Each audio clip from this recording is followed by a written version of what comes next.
La cámara de seguridad del campamento Pinery grabó a 3 niños caminando hacia el bosque a las 11:43 de la noche. A las 11:47 de la noche, la misma cámara los grabó saliendo del bosque, pero eran 4 figuras.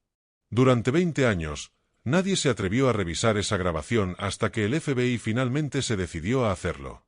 Si eres nuevo aquí, asegúrate de suscribirte y tocar la campana porque hoy nos sumergimos en uno de los casos más perturbadores que involucra a 3 niños cuya desaparición reveló secretos que una comunidad entera había estado ocultando durante décadas. El campamento Pinery se alzaba como una postal perfecta en las montañas de Oregón. Cabañas de madera que olían a pino fresco, un lago cristalino que reflejaba los árboles como espejos, y senderos serpenteantes que prometían aventuras inolvidables. Para los padres que dejaban a sus hijos cada verano, era un paraíso seguro. Para los niños que llegaban con mochilas llenas de sueños, era libertad pura. Pero en julio de 2003, ese paraíso se convertiría en la pesadilla más oscura que Oregón había visto jamás. Alex Thompson, Michael Chen y Danny Morrison llegaron el 12 de julio con la emoción pintada en sus rostros de 12 años. Eran el trío inseparable de la escuela secundaria Jefferson. Alex, el líder natural con cabello rubio despeinado y una sonrisa que podía convencer a cualquiera. Michael, el genio silencioso que siempre llevaba un libro bajo el brazo. Y Danny, el bromista cuya risa contagiosa podía escucharse desde 3 cabañas de distancia. La primera semana transcurrió como cualquier otra en Pinery. Los niños remaban en canoas, construían fortalezas en el bosque, y se quedaban despiertos hasta tarde contando historias de terror alrededor de la fogata. Pero había algo que los consejeros notaron. Los 3 amigos habían desarrollado una fascinación particular con el Sendero Norte, el único camino que se adentraba profundamente en el bosque y que estaba estrictamente prohibido para los campistas. No hay nada interesante por allí, les decía repetidamente Jake Morrison, uno de los consejeros veteranos. Solo árboles, rocas y formas fáciles de perderse. Pero cuanto más insistían en mantenerlos alejados, más curiosos se volvían Alex, Michael y Danny.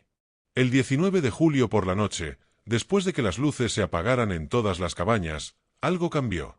Los 3 niños habían estado susurrando durante horas, y hacia las 11:30 de la noche, cuando todos los consejeros hacían sus rondas finales, tomaron una decisión que alteraría para siempre el destino de sus familias. La cámara de seguridad instalada cerca del comedor captó sus siluetas moviéndose sigilosamente hacia el borde del campamento. Alex iba adelante, con una linterna pequeña que apenas iluminaba el sendero. Michael cargaba una mochila, y Danny miraba nerviosamente hacia atrás cada pocos pasos. A las 11:43 de la noche exactas, los 3 desaparecieron entre los árboles del Sendero Norte. Lo que sucedió en esos 4 minutos en el bosque permanece como uno de los misterios más inquietantes en los archivos del FBI. Porque a las 11:47 de la noche, la misma cámara registró 4 figuras emergiendo del bosque. 4 siluetas caminando en fila india hacia las cabañas. Pero había algo extraño en sus movimientos, algo que hizo que el consejero de turno sintiera un escalofrío inexplicable cuando revisó las grabaciones horas después. La primera señal de que algo estaba terriblemente mal llegó a las 6:30 de la mañana. Durante el pase de lista matutino, las camas de Alex, Michael y Danny estaban vacías. Sus sábanas intactas, como si nunca hubieran sido usadas. Sus mochilas seguían en sus lugares, con toda su ropa doblada perfectamente. Era como si hubieran simplemente desvanecido. El pánico se extendió por el campamento como fuego salvaje. Los consejeros gritaban nombres entre los árboles. Los otros niños fueron reunidos en el comedor principal, sus rostros pálidos de terror. Y mientras las horas pasaban sin ninguna señal de los 3 amigos, el director del campamento, Thomas Wright, tomó la decisión de llamar a las autoridades. Para las 2 de la tarde, el campamento Pinery estaba lleno de policías estatales, perros de búsqueda y helicópteros que sobrevolaban los bosques densos. Los padres de Alex, Michael y Danny llegaron con los ojos hinchados de lágrimas y corazones llenos de esperanza desesperada. Pero cuando la primera noche de búsqueda terminó sin resultados, esa esperanza comenzó a desmoronarse. Los investigadores revisaron cada centímetro del campamento. Interrogaron a todos los consejeros, entrevistaron a cada niño, y peinaron los bosques con equipos de última generación. Pero Alex, Michael y Danny parecían haberse desvanecido sin dejar rastro. No había señales de lucha, no había ropa desgarrada en las ramas, no había huellas más allá del punto donde el Sendero Norte se volvía impenetrable. Y entonces, el detective James Harrison hizo un descubrimiento que heló la sangre de todo el equipo de investigación. Mientras revisaba las grabaciones de seguridad, notó algo que nadie más había visto. En el vídeo de las 11:47 de la noche, cuando las 4 figuras salían del bosque, una de ellas se detuvo y miró directamente hacia la cámara. Por una fracción de segundo, la luz de la luna iluminó un rostro que Harrison reconoció inmediatamente. Era Alex Thompson. Pero había algo en sus ojos, algo vacío y distante, que hizo que el detective sintiera que no estaba viendo al mismo niño que había desaparecido 4 minutos antes. «Necesito ver esa grabación otra vez», murmuró Harrison a su colega. Y cuando la reprodujo en cámara lenta, frame por frame, lo que vio lo obligó a llamar inmediatamente al FBI. La cuarta figura, la que caminaba al final de la fila, no era un niño. Era algo más alto, más anguloso, con movimientos que no parecían completamente humanos. Y cuando la cámara captó su perfil por una milésima de segundo, Harrison vio algo que lo perseguiría durante años, una sonrisa demasiado amplia en un rostro que parecía estar hecho de sombras. Pero aquí es donde la historia se vuelve aún más extraña. Porque cuando el FBI revisó todas las grabaciones de esa noche, descubrieron que el vídeo de las 11:47 de la noche había sido editado. Alguien había manipulado la grabación para mostrar 4 figuras cuando en realidad solo había 3. Y el único que tenía acceso a esos archivos era Thomas Wright, el director del campamento. Wright fue interrogado durante horas. Negó rotundamente cualquier manipulación de los vídeos. Insistió en que no sabía nada sobre una cuarta figura. Pero cuando los agentes revisaron su oficina, encontraron algo que cambió toda la investigación: un diario personal que documentaba avistamientos extraños en Pine Ridge durante más de 15 años. Las entradas hablaban de niños que caminaban solos por el bosque en medio de la noche. De figuras altas y sombras que se movían entre los árboles. De consejeros que desaparecían por horas sin explicación. Y en la última entrada, fechada el 18 de julio de 2003, un día antes de la desaparición, Wright había escrito: «Ya no puedo seguir protegiéndolos. Los niños están haciendo demasiadas preguntas sobre el Sendero Norte. Si algo pasa mañana, que Dios me perdone». La investigación se intensificó. El FBI trajo equipos especializados, expertos en cultos y organizaciones secretas, y tecnología de búsqueda que nunca antes había sido usada en Oregón. Pero por cada pista que encontraban, aparecían 10 misterios más. El campamento Pine Ridge tenía una historia más oscura de lo que cualquiera había imaginado. Los registros mostraban que desde 1987, 7 niños habían desaparecido del campamento en circunstancias similares. Todos entre las edades de 11 y 13 años. Todos habían sido vistos por última vez cerca del Sendero Norte. Y en cada caso, las investigaciones habían sido cerradas abruptamente sin explicación oficial. Pero lo más perturbador de todo era un patrón que los agentes descubrieron en los archivos médicos del pueblo cercano. Cada año después de una desaparición, varios residentes locales reportaban el mismo sueño recurrente: niños llamando por ayuda desde algún lugar subterráneo, sus voces flotando desde debajo de la tierra como ecos fantasmales. A medida que los meses pasaron, la búsqueda de Alex, Michael y Danny se desaceleró. Las familias organizaron vigilias, contrataron investigadores privados y ofrecieron recompensas enormes por cualquier información. Pero el bosque de Oregón había guardado silencio, como si hubiera tragado a los 3 niños sin dejar rastro. En 2004, el campamento Pine Ridge cerró permanentemente. Las cabañas fueron abandonadas, el lago se volvió un espejo solitario, y los senderos se cubrieron de maleza. Thomas Wright vendió la propiedad a un desarrollador inmobiliario y desapareció. Algunos dicen que a México, otros que simplemente se desvaneció como los niños que había estado supuestamente protegiendo. Durante los siguientes 15 años, Pine Ridge se convirtió en una leyenda urbana. Los adolescentes locales se atrevían unos a otros a pasar la noche en las cabañas abandonadas.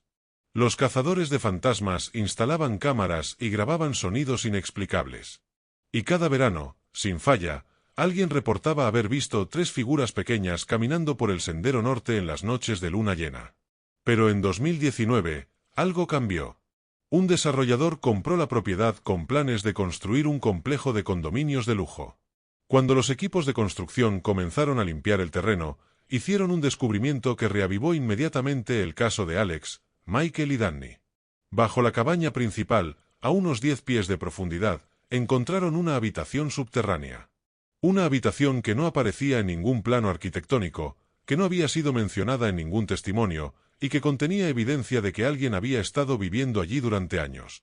La habitación tenía 3 camas pequeñas, cada una con sábanas que habían sido lavadas recientemente.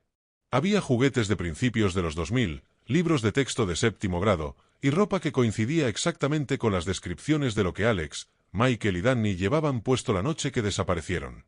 En las paredes había dibujos infantiles, mensajes escritos con lápiz, y fechas marcadas como si alguien hubiera estado llevando un calendario durante años. Pero lo más inquietante de todo era una pila de cartas escritas a mano y dirigidas a los padres de los 3 niños. Cartas que nunca habían sido enviadas, fechadas desde 2003 hasta 2018, todas escritas con la letra inmadura de niños de 12 años. Las cartas hablaban de estar esperando a que llegue el momento adecuado, de aprender cosas importantes, y de pronto poder volver a casa. El FBI fue llamado inmediatamente. El agente especial Sarah Chen, una experta en casos de niños desaparecidos, tomó el control de la investigación renovada. Y cuando vio esa habitación subterránea, supo inmediatamente que estaba viendo algo que cambiaría todo lo que creían saber sobre el caso Pinhery. Esta no es una escena de crimen típica, le dijo Chen a su equipo. Es como si alguien hubiera estado manteniéndolos vivos, alimentándolos, cuidándolos, pero sin permitirles nunca irse. Las pruebas de ADN confirmaron lo que todos temían: la sangre en las sábanas, las huellas dactilares en los juguetes, los cabellos encontrados en las almohadas, todo pertenecía a Alex Thompson, Michael Chen y Danny Morrison. Los 3 niños habían estado en esa habitación, posiblemente durante años después de su desaparición. Pero si habían estado allí, ¿dónde estaban ahora? Y más importante, ¿quién los había mantenido cautivos durante tanto tiempo? La respuesta llegaría de la forma más inesperada. Porque cuando los investigadores revisaron los registros telefónicos del área, descubrieron que alguien había estado haciendo llamadas desde el campamento abandonado cada 19 de julio durante los últimos 15 años. Llamadas cortas, de menos de 1 minuto, siempre al mismo número, el teléfono de emergencias del hospital local. Y cada llamada consistía en la misma frase, repetida por una voz que los sistemas de reconocimiento identificaron como la de un niño: «Mamá, todavía estamos aquí. No nos olvides». El hospital había archivado estas llamadas como bromas, pero cuando el FBI las analizó, descubrieron algo que les heló la sangre. En el fondo de cada grabación, se podían escuchar 2 voces más susurrando las mismas palabras. 3 voces de niños, llamando cada año en el aniversario de su desaparición, como si estuvieran atrapados en algún tipo de bucle temporal. La investigación tomó un giro aún más oscuro cuando el agente Chen descubrió que Thomas Wright no había desaparecido después de todo. Había estado viviendo a menos de 50 millas del campamento, bajo un nombre falso, trabajando como conserje nocturno en una escuela primaria. Y cuando el FBI lo arrestó, las primeras palabras que salieron de su boca fueron: «Sabía que algún día vendrían por mí». Wright confesó inmediatamente, pero su confesión planteó más preguntas de las que respondió. Según su testimonio, había estado protegiendo a los niños de algo que describía como la Cosa del Bosque. Una entidad que había estado acechando el área durante décadas, alimentándose de la energía vital de los niños, manteniéndolos en un estado entre la vida y la muerte. No podía dejarlos ir, sollozó Wright durante el interrogatorio. Si los liberaba, la cosa los habría consumido completamente. En la habitación subterránea, al menos mantenían parte de su humanidad. Pero los investigadores no estaban dispuestos a aceptar explicaciones sobrenaturales. Intensificaron su búsqueda, utilizando radares de penetración terrestre para mapear todo el área subterránea alrededor del campamento. Y lo que encontraron fue una red de túneles y cámaras que se extendía por millas bajo el bosque. En la cámara más profunda, a casi 20 pies bajo tierra, hicieron el descubrimiento más perturbador de toda la investigación. Una habitación llena de artículos personales, zapatos, mochilas, juguetes y fotografías de niños que habían desaparecido no solo de Pinhery, sino de campamentos y escuelas de todo el noroeste del Pacífico durante los últimos 30 años. Y en el centro de esa habitación, grabado en la pared de piedra, había un mensaje que haría que el caso tomara una dirección completamente nueva. Los niños nunca crecen aquí. Nunca envejecen. Nunca se van. Y ahora que has encontrado este lugar, tú también te quedarás. El agente Chen inmediatamente ordenó que sellaran la cámara y evacuaran el área. Pero ya era demasiado tarde. Durante las siguientes semanas, 3 miembros de su equipo reportaron los mismos sueños perturbadores. Niños llamándolos por su nombre desde algún lugar subterráneo, invitándolos a jugar para siempre en el bosque. Uno de los agentes, Mark Rodríguez, se obsesionó tanto con el caso que comenzó a pasar noches enteras en Pinery, caminando solo por los senderos, gritando los nombres de Alex, Michael y Danny. Su familia se preocupó cuando empezó a hablar de escuchar respuestas desde los árboles. Y entonces, en una fría noche de octubre de 2020, Rodríguez desapareció. Su auto fue encontrado en el estacionamiento de Pinery, las llaves todavía en el encendido, su teléfono abandonado en el asiento del pasajero. No había señales de lucha, no había notas de suicidio, no había evidencia de que hubiera sido víctima de un crimen. Simplemente se había desvanecido, como si el bosque se lo hubiera tragado. El FBI cerró inmediatamente la investigación de Pinery. Los archivos fueron sellados, el área fue declarada peligrosa para el público, y se instalaron barreras permanentes para mantener a los curiosos alejados. Pero para las familias de Alex, Michael, Danny y ahora Mark Rodríguez, el cierre oficial no significaba nada. Sus seres queridos seguían desaparecidos, y las respuestas que buscaban parecían estar enterradas cada vez más profundo. Durante los siguientes 2 años, Pinery se convirtió en un lugar prohibido. Los lugareños evitaban el área completamente. Los turistas eran disuadidos de visitar.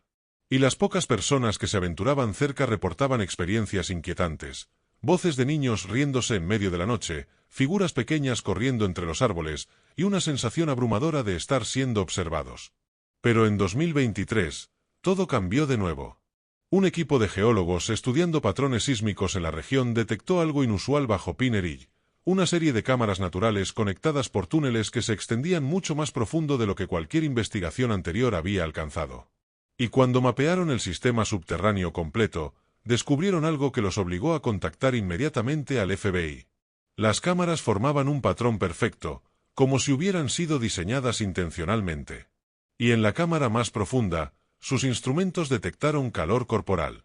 No uno, no dos, sino múltiples fuentes de calor del tamaño de seres humanos, todas agrupadas en un área del tamaño de una habitación pequeña. El agente especial David Kim fue asignado para liderar la nueva investigación. A diferencia de su predecesora, Kim tenía experiencia en casos que involucraban sectas y organizaciones clandestinas. Su primera acción fue traer un equipo de especialistas en excavación para acceder a la cámara más profunda de forma segura. Lo que encontraron cuando finalmente rompieron la última barrera de piedra cambió para siempre la comprensión oficial de lo que había sucedido en Pinery. La cámara contenía 19 personas, todas aparentemente entre las edades de 11 y 30 años, todas en un estado de sedación profunda pero estable. Estaban conectadas a un sistema de tubos y cables que parecía mantenerlos con vida, alimentándolos con nutrientes y monitoreando sus signos vitales.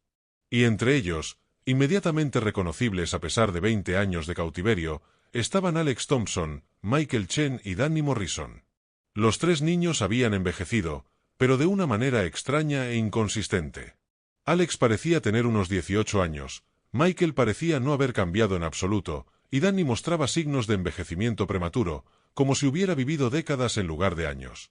Pero todos estaban vivos, todos estaban respirando, y todos tenían monitores cardíacos que mostraban actividad cerebral consistente. También estaba Mark Rodríguez, el agente del FBI desaparecido, conectado al mismo sistema pero mostrando signos de haber resistido el proceso más que los otros. ¿Y los demás? Los demás eran niños y jóvenes de todas las edades, algunos que habían desaparecido décadas atrás, mantenidos en el mismo estado de suspensión artificial. Pero lo más perturbador de todo era el sistema en sí. No era primitivo o improvisado. Era tecnología médica avanzada, del tipo que se usaba en hospitales de última generación, perfectamente mantenida y monitoreada. Alguien con conocimientos médicos extensos había estado cuidando de estas personas durante años, manteniéndolas vivas pero inconscientes, como especímenes en un laboratorio. Y pegado a la pared principal había un mensaje que explicaba todo. Proyecto Preservación, mantenimiento de la inocencia humana en estado puro. Los sujetos son mantenidos en el momento perfecto de sus vidas, antes de que la corrupción del mundo adulto pueda tocarlos. La investigación continuará hasta que encontremos la fórmula para la pureza permanente. El documento estaba firmado con un nombre que hizo que el corazón del agente Kim se detuviera, Dr. Richard Vance, un pediatra que había desaparecido de su práctica en Seattle en 1985, el mismo año que comenzaron las primeras desapariciones en Pinnery. Vance había estado construyendo su laboratorio subterráneo durante décadas, perfeccionando su sistema, recolectando sujetos de prueba, todo bajo la fachada de un campamento de verano normal. Thomas Wright no había sido el perpetrador, había sido otro prisionero, obligado a facilitar las desapariciones bajo amenaza de muerte. Cuando finalmente localizaron a Vance, lo encontraron en una habitación separada, conectado a su propio sistema de soporte vital, mantenido con vida artificialmente durante años mientras monitoreaba su investigación. A los 78 años, había estado usando su propia tecnología para extender su vida, obsesionado con su visión distorsionada de preservar la inocencia infantil. El rescate de los 19 cautivos fue una operación médica compleja que tomó días. Algunos despertaron normalmente, confundidos pero relativamente ilesos. Otros requirieron meses de terapia para recuperar completamente la conciencia. Y algunos, incluyendo a Michael Chen, habían estado en el sistema tanto tiempo que sus mentes habían creado realidades alternativas elaboradas para lidiar con el trauma. Alex Thompson despertó creyendo que solo había pasado una noche.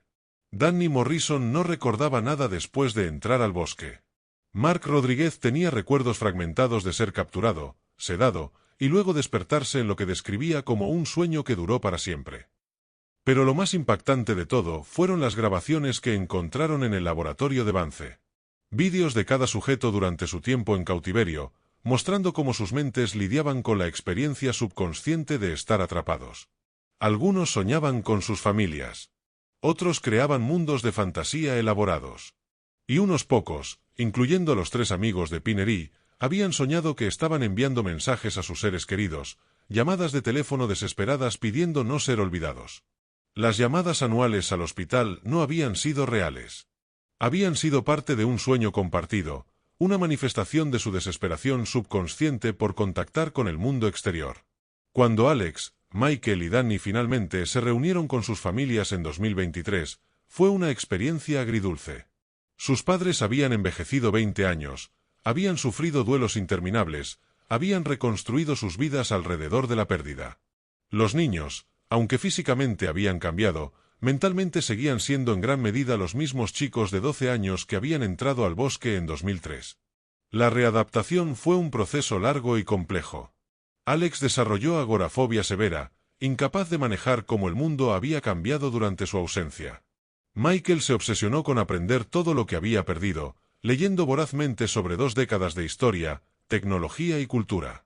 Danny, sorprendentemente, se adaptó mejor, pero desarrolló una conexión inquietante con los otros sobrevivientes, como si compartieran un vínculo que nadie más podía entender. El Dr. Richard Vance murió en custodia federal antes de poder ser llevado a juicio. Su muerte fue oficialmente listada como falla orgánica múltiple, pero los médicos que lo trataron susurraron sobre algo más extraño. Era como si su cuerpo hubiera simplemente decidido dejar de funcionar, como si la tecnología que lo había mantenido vivo artificialmente hubiera dejado de reconocerlo como un ser humano. Thomas Wright fue liberado después de que su testimonio completo reveló que también había sido víctima. Había estado siendo chantajeado y amenazado por Vance durante años, obligado a identificar niños adecuados para el proyecto. Su desaparición después del cierre del campamento había sido un intento desesperado de escapar de Vance, pero el doctor lo había encontrado y lo había forzado a continuar ayudando bajo amenaza de exponer a los niños cautivos a experimentos más extremos. Hoy, Pinnery ha sido completamente demolido. El terreno ha sido convertido en un parque memorial para todas las víctimas de las desapariciones. Los túneles subterráneos fueron sellados permanentemente con concreto, y el área es patrullada regularmente por autoridades locales. Alex Thompson ahora tiene 32 años cronológicos, pero lucha con la identidad de alguien que psicológicamente sigue siendo un niño de 12 años. Se ha convertido en un defensor de víctimas de secuestro, usando su experiencia para ayudar a otras familias que enfrentan desapariciones misteriosas. Michael Chen completó una educación acelerada y se convirtió en neurocientífico, obsesionado con entender cómo la mente humana maneja el trauma extremo y la disociación temporal. Su investigación se centra en ayudar a víctimas de cautiverio prolongado a reconstruir sus identidades. Danny Morrison tuvo el camino más difícil. Los efectos del sistema de Vance lo habían afectado de manera diferente, dejándolo con recuerdos fragmentados y una percepción alterada del tiempo. Pasa sus días escribiendo en diarios, tratando de reconstruir los 20 años perdidos, y mantiene contacto regular con otros sobrevivientes del laboratorio subterráneo. Mark Rodríguez regresó al FBI, pero se especializó en casos de cultos y organizaciones clandestinas. Su experiencia en Pinheiro lo convirtió en uno de los principales expertos del país en operaciones de rescate de víctimas de secuestro a largo plazo. Pero tal vez el impacto más profundo del caso Pinheiro no fue en las víctimas, sino en cómo cambió los protocolos de investigación de niños desaparecidos. El FBI ahora requiere que todas las investigaciones de desapariciones múltiples incluyan escaneos subterráneos completos y evaluaciones psicológicas de todo el personal involucrado en las últimas ubicaciones conocidas de las víctimas. Y cada 19 de julio, en el aniversario de la desaparición original, Alex, Michael y Danny se reúnen en el Parque Memorial. No hablan mucho sobre los 20 años perdidos. En cambio, celebran el hecho de que finalmente pudieron enviar el mensaje que habían estado tratando de enviar en sus sueños durante tanto tiempo. Estamos en casa. Recordamos quiénes éramos. Y nunca olvidaremos quiénes pretendían que fuéramos. El caso oficialmente se cerró en 2024, pero los efectos continúan reverberando. Docenas de otros casos de niños desaparecidos han sido reabiertos basándose en las técnicas desarrolladas durante la investigación de Pinheiro. Y en laboratorios de todo el país, científicos estudian la tecnología de avance, no para replicarla, sino para entender cómo prevenir que alguien más la use. Porque al final, lo más aterrador del campamento Pinheiro no fue que los niños desaparecieran. Fue que durante 20 años, estuvieron gritando pidiendo ayuda, y nadie podía escucharlos. Solo cuando alguien finalmente se atrevió a mirar más profundo, a cuestionar lo que parecía imposible, sus voces fueron finalmente escuchadas. Y sus familias finalmente pudieron responder: te escuchamos. Te creemos. Y nunca dejamos de buscarte.